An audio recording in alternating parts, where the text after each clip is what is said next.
Hi friends, എല്ലാവർക്കും online ക്ലാസ്സിലേക്ക് സ്വാഗതം. ഇന്ന് നമ്മൾ ഡിസ്കസ് ചെയ്യുന്നത് 7ാം ക്ലാസ്സിലെ കേരള പാഠാവലിയിലെ ഇമ്പോർട്ടൻ്റ് ആയിട്ടുള്ള ക്വസ്റ്റ്യൻ ആൻസറാണ്. എല്ലാവരും വീഡിയോ അവസാനം വരും. 7ാം ക്ലാസ്സിലെ സെക്കൻഡ് ടൈം എക്സാമുമായി ബന്ധപ്പെട്ട എല്ലാ വിഷയങ്ങളുടെയും വീഡിയോ അപ്ലോഡ് ചെയ്തിട്ടുണ്ട്.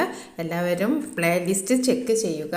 7ാം ക്ലാസ്സിലെ അടിസ്ഥാന പാഠാവലി, കേരള പാഠാവലി, Hindi, maths, basic science, Malayalam medium, English medium, social science തുടങ്ങിയ എല്ലാ സബ്ജക്റ്റിൻ്റെയും വീഡിയോസ് ചെയ്തിട്ടുണ്ട്. ഈ ചാനൽ ലഭ്യമാണ്.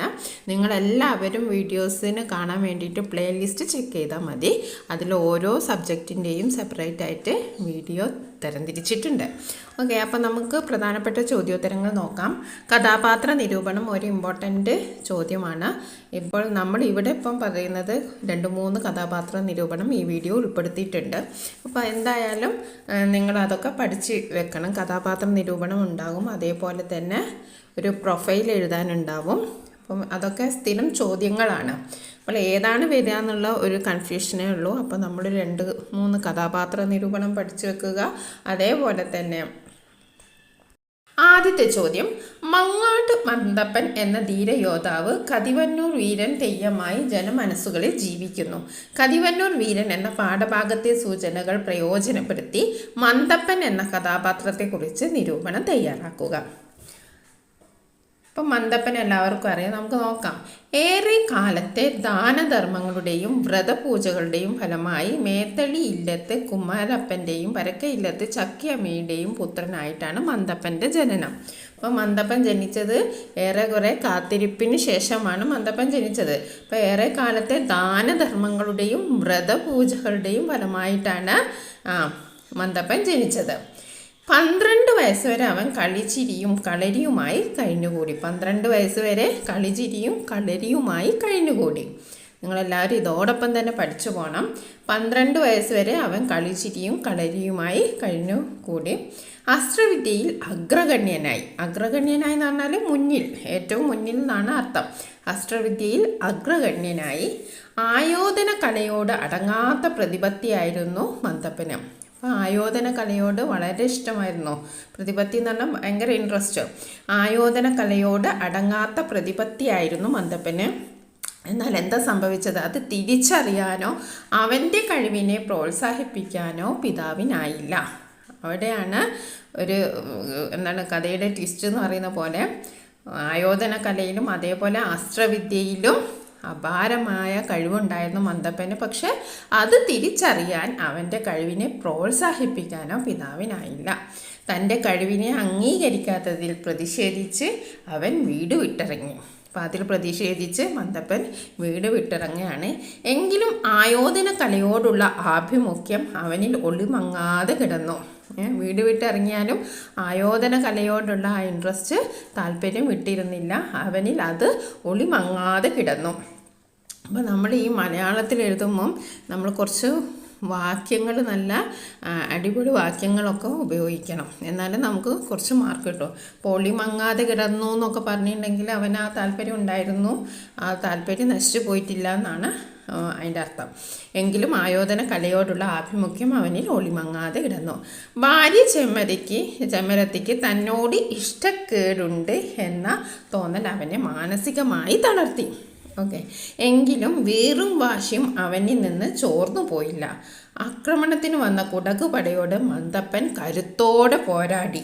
അവൻ്റെ കരുത്തിനും കഴിവിനും മുന്നിൽ മഴപ്പാറ്റകൾ പോലെ ശത്രു സൈന്യം കരിഞ്ഞു വീണു.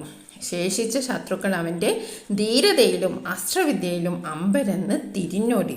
അങ്ങനെയാണ് ഉണ്ടായത്. എന്താണ്? അവൻ്റെ കരുത്തിനും കഴിവിനും മുമ്പിൽ മഴപ്പാറ്റകൾ പോലെ ശത്രു സൈന്യം കരിഞ്ഞു വീണു. ശേഷിച്ച ശത്രുക്കൾ അവൻ്റെ ധീരതയിലും അസ്ത്രവിദ്യയിലും അമ്പരന്ന് തിരിഞ്ഞോടി. ഒടുവിൽ മന്തപ്പൻ ശത്രുവിൻ്റെ വാളിന് ഇരയായി. അങ്ങനെ വീരയോദ്ധാവായി മന്തപ്പൻ ജനമനസ്സുകളിൽ ജീവിച്ചു.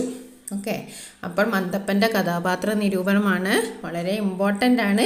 എല്ലാവരും ഇത് 2-3 പ്രാവശ്യം വായിച്ചാൽ തന്നെ മനസ്സിലാവും. കാണാപ്പാഠം പഠിക്കേണ്ട ആവശ്യമില്ല. ഒരു 3 പ്രാവശ്യം ഇത് വായിച്ചാൽ നിങ്ങൾക്ക് മനസ്സിലാവും. ഇപ്പം തന്നെ നിങ്ങൾക്ക് ഏറെക്കുറെ മനസ്സിലായിട്ടുണ്ടാവും. ഇനി നമുക്ക് അടുത്ത ചോദ്യം നോക്കാം. ഒറ്റ വാക്കിലുള്ള ചോദ്യങ്ങളൊക്കെ വരാം.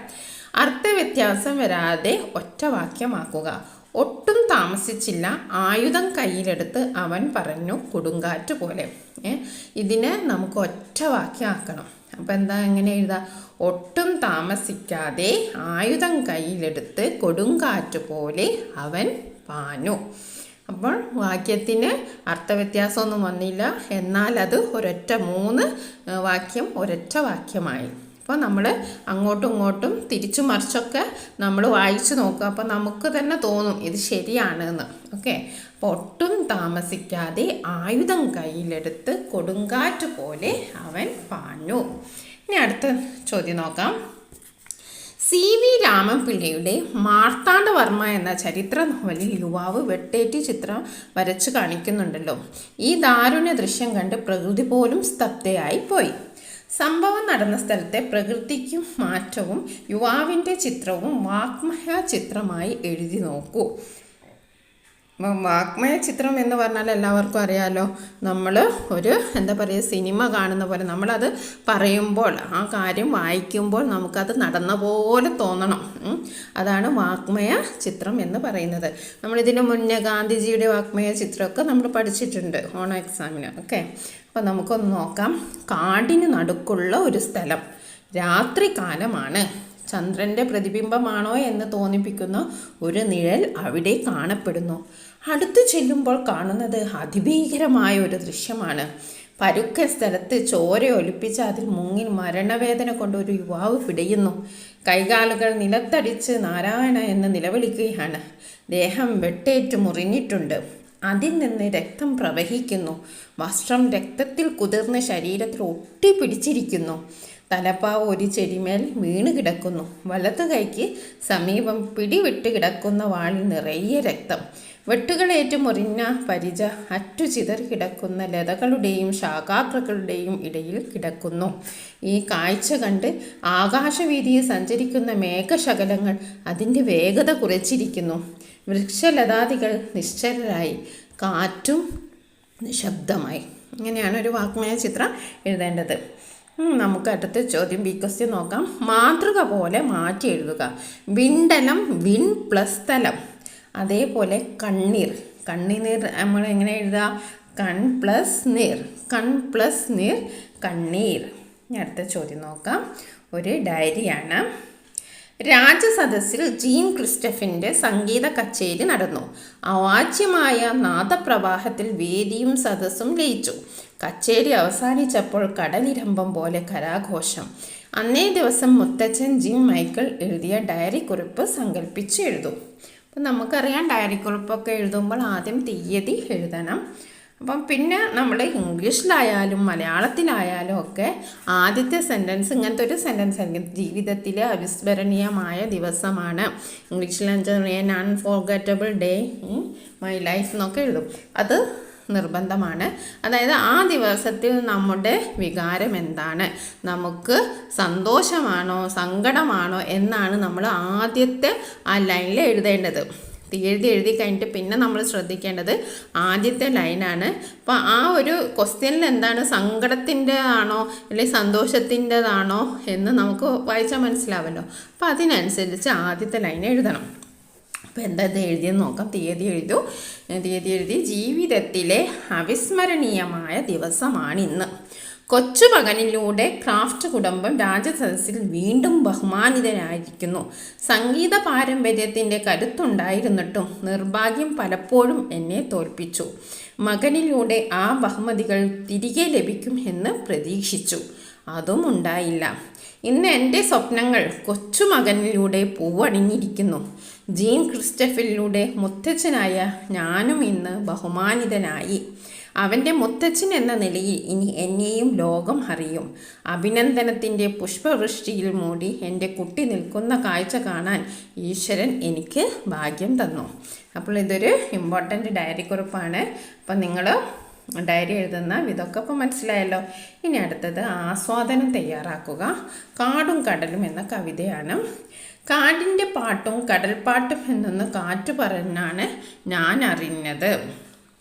ഇപ്പം ഞാറ്റുവേലപ്പൂക്കൾ എന്ന പാഠഭാഗവുമായി ബന്ധപ്പെട്ട ഒരു ചോദ്യമാണ്.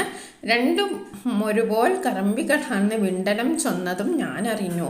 കാടിരമ്പുന്നു കടലിരമ്പും പോലെ ആടുന്നു പച്ചത്തിരകൾ പോലെ കാടു നിശബ്ദം. കടൽക്കയം പോൽ കാടു നേർത്ത നക്ഷത്ര നുരത്തിളക്കം. കാട്ടിലിരുന്ന് മിന്നാമിന്നുങ്ങൾ പൂക്കൾ മഞ്ഞിൻ്റെ നിലാതിളക്കം. പേടിയാകുന്നു കടലുപോലെ രാക്കടൽ ഇന്നു നിലാവിന്നുറങ്ങുകൾ. സുഗതകുമാരി ടീച്ചറുടെ ഒരു കവിതയാണ് കാടും കടലും. അപ്പം ഇതിനൊരു ആസ്വാദനക്കുറിപ്പ് തയ്യാറാക്കാനാണ്. കാടിനെയും കടലിനെയും താരതമ്യപ്പെടുത്തുന്ന മനോഹര കവിതയാണ് സുഗതകുമാരിയുടെ കാടും കടലും കാടിൻ്റെ പാട്ടും കാടും കടലും. കാടിൻ്റെ പാട്ടും കടൽ പാട്ടും ഒന്ന് തന്നെയാണെന്ന് കവിയത്രി അറിയുന്നത് കാറ്റ് വന്ന് പറഞ്ഞപ്പോഴാണ്. കാടും കടലും ഒരുപോലെ കറമ്പികളാണെന്ന് ആകാശം പറഞ്ഞതും അറിഞ്ഞു. കാട് ഇരുമ്പുന്നത് കടലിരുമ്പുന്നത് പോലെയാണ്. മരങ്ങൾ കാറ്റത്താടുമ്പോൾ പച്ചത്തിരകൾ പോലെയാണ്. കടലിലെ കയം പോലെ കാടിൻ്റെ ഉൾഭാഗവും ഭീതിപ്പെടുത്തുന്നതാണ്. രാത്രിയിൽ കടലിനു മീതെ നിലാവെളിച്ചം നുറുങ്ങുകളായി കാണപ്പെടുകയും നക്ഷത്രങ്ങളുടെ നുരത്തിളക്കം രാക്കടലിന് ഭംഗി കൂട്ടുകയും ചെയ്യും. രാത്രിയിൽ മിന്നാമിനുകൾ കാടിന് പൂക്കളുടെ ഭംഗി നൽകുകയും ചെയ്യും. മഞ്ഞ് നിലാതിളക്കം നൽകുകയും ചെയ്യും. ഇങ്ങനെ കാടിൻ്റെയും കടലിൻ്റെയും സൗന്ദര്യം വാക്കുകളിലൂടെ ഹൃദ്യമായി അവതരിപ്പിക്കുന്നു. പ്രകൃതിയുടെ സൗന്ദര്യം അതിൻ്റെ പൂർണ്ണതയിൽ വർണ്ണിക്കുകയാണ് കവയത്രി. ഇനി അടുത്ത ചോദ്യം നോക്കാം. ഒരു ഡയറി കുറിപ്പാണ്. അസാധാരണമായ സംഗീത പാടവമുള്ള മെൽഷ്യർ. കർഷക കുടുംബത്തിൽ ജനിച്ച കൃഷകാത്രിയായ കഴിവോ സൗന്ദര്യമോ ഇല്ലാത്ത ലൂഷ്യ. ഒടുവിൽ മെൽഷ്യർ മദ്യത്തിൽ അഭയം കണ്ടെത്തുന്നു. അതിനിടെ ജീൻ ക്രിസ്റ്റഫിൻ്റെ ജനനം. വീട് പുലർത്താനായി പ്രഭു കുടുംബങ്ങളിലെ പാചക ജോലി ചെയ്യേണ്ടി വരുന്ന ലൂഷ്യ. അത്തരം ദിനങ്ങളിൽ ഒന്നിൽ ലൂഷ്യ എഴുതുവാനിടയുള്ള ഒരു ഡയറി കുറിപ്പ് തയ്യാറാക്കുക. അപ്പം ലൂഷ്യ എന്ന കഥാപാത്രം അതിൽ വളരെ ഇമ്പോർട്ടൻ്റ് ആണ്. അതായത് സംഗീത പാടവം ഉണ്ടായിട്ടും മെൽഷ്യറിന് അതിനനുസരിച്ച് ബഹുമതികളോ അല്ലെങ്കിൽ അതിനനുസരിച്ച് ഉയരാനോ കഴിയുന്നില്ല. അതിനിടയിൽ ക്രിസ്റ്റഫിൻ്റെ ജനനവും. എന്നാൽ വീട് നോക്കാൻ മെൽഷ്യർ തയ്യാറാവുന്നുമില്ല. അങ്ങനെ വീട് പുലർത്താനായിട്ട് അടുക്കള ജോലികൾ ചെയ്യുകയാണ് ലൂഷ്യ. അപ്പോൾ ലൂഷ്യക്ക് പല വിഷമങ്ങളുമുണ്ട്. അപ്പോൾ ആ വിഷമങ്ങളൊക്കെ വെച്ചിട്ട് ഒരു ഡയറി എഴുതാനാണ്. അപ്പോൾ ആദ്യം എന്തെഴുതണം? തീയതി എഴുതണം കേട്ടോ. അവിടെ വിട്ടുപോയിട്ടുണ്ട്. തീയതി എഴുതണം. ഇനി ജീവിതം ഇത്രയും കഠിനവും കനി നിറഞ്ഞതുമാണെന്ന് ഒരിക്കൽ പോലും കരുതിയിരുന്നില്ല. ഒരു പാവപ്പെട്ട കർഷക കുടുംബത്തിൽ ജനിച്ച് ഞാൻ സംഗീതജ്ഞനായ മെൽഷ്യറിനെ കണ്ടിഷ്ടപ്പെട്ട് വിവാഹം കഴിച്ചു പോയി. കൃഷകാത്രയായ ഞാൻ കഴിവോ സൗന്ദര്യമോ ഇല്ലാത്തവൾ. ഇപ്പോൾ എൻ്റെ ഭർത്താവ് മദ്യലഹരിയിൽ മതിച്ചു നടക്കുന്നു. ഒരു മകനും ജനിച്ചു. അവന് അസുഖം ഒഴിഞ്ഞ ദിവസങ്ങളില്ല. വീട് പുലർത്താൻ പ്രഭു കുടുംബങ്ങളിൽ പാചക ജോലി. ആ ജോലിക്കും ഉറപ്പൊന്നുമില്ല. ഭർത്താവും ജീവിതവും കൈവിട്ട അവസ്ഥയാണ്. ഇങ്ങനെ എത്ര നാൾ തള്ളി നീക്കി ജീവിക്കും? അപ്പോൾ ലൂഷ്യയുടെ ആശങ്കകളാണത്. ഓക്കെ, ഇനി അടുത്തൊരു ചോദ്യം നോക്കാം. ഉത്തര കേരളത്തിൽ പ്രശസ്തമായ തെയ്യങ്ങളുടെ കൂട്ടത്തിലൊന്നാണ് കതുവന്നൂർ വീരൻ. മന്ദപ്പൻ എന്ന ധീരയോദ്ധാവ് കതുവന്നൂർ വീരനായി പരിണമിച്ചത് നിങ്ങൾ വായിച്ചല്ലോ. ഉത്തര കേരളത്തിൽ പ്രശസ്തമായ തെയ്യങ്ങളുടെ കൂട്ടത്തിലൊന്നാണ് കതുവന്നൂർ വീരൻ. മന്ദപ്പൻ എന്ന ധീരയോദ്ധാവ് കതുവന്നൂർ വീരനായി പരിണമിച്ചത് നിങ്ങൾ വായിച്ചല്ലോ. പടയണി എന്ന നാടൻ കലാരൂപത്തെക്കുറിച്ച് നിങ്ങൾ പഠിച്ചിട്ടുമുണ്ട്. നിങ്ങൾ കണ്ട ഏതെങ്കിലും നാടൻ കലാരൂപത്തെക്കുറിച്ച് വിവരണക്കുറിപ്പ് തയ്യാറാക്കുക. തോറ്റം പാട്ടുമായി ബന്ധപ്പെട്ട കലാരൂപം. ഒപ്പന, തെയ്യം, പടയണി. അപ്പോൾ തോറ്റം പാട്ടുമായി ബന്ധപ്പെട്ട കലാരൂപം ഏതാണ്? തെയ്യമാണ്. ഇനി നമുക്ക് ആദ്യത്തെ ക്വസ്റ്റ്യൻ്റെ ഉത്തരം എഴുതാം. നിങ്ങൾ കണ്ട ഏതെങ്കിലും ഒരു നാടൻ കലാരൂപത്തെക്കുറിച്ച് വിവരണക്കുറിപ്പ് തയ്യാറാക്കുക. അപ്പം നമുക്ക് കാക്കാരിശ്ശി നാടകത്തെക്കുറിച്ച് എഴുതാം. കാക്കാരിശ്ശി നാടകം തിരുവനന്തപുരം ജില്ലയിൽ പ്രചാരത്തിലുള്ള ഒരു ഗ്രാമീണ കലയാണ്. കാക്കാല നാടകം, കാക്കാലിച്ചി നാടകം, കാക്കരുകളി എന്നീ പേരുകളിലും ഈ കല അറിയപ്പെടുന്നു. ശിവനും പാർവതിയും കുറവനും കുറത്തിയുമായി കാക്കാനും കാക്കാത്തിയും ഭൂമിയിൽ സഞ്ചരിച്ചു എന്ന വിശ്വാസമാണ് ഇതിൻ്റെ പശ്ചാത്തലം. ശിവനും പാർവതിയും കുറവനും കുറവത്തിയുമായി ഭൂമിയിൽ സഞ്ചരിച്ചു എന്ന വിശ്വാസമാണ് ഇതിൻ്റെ പശ്ചാത്തലം.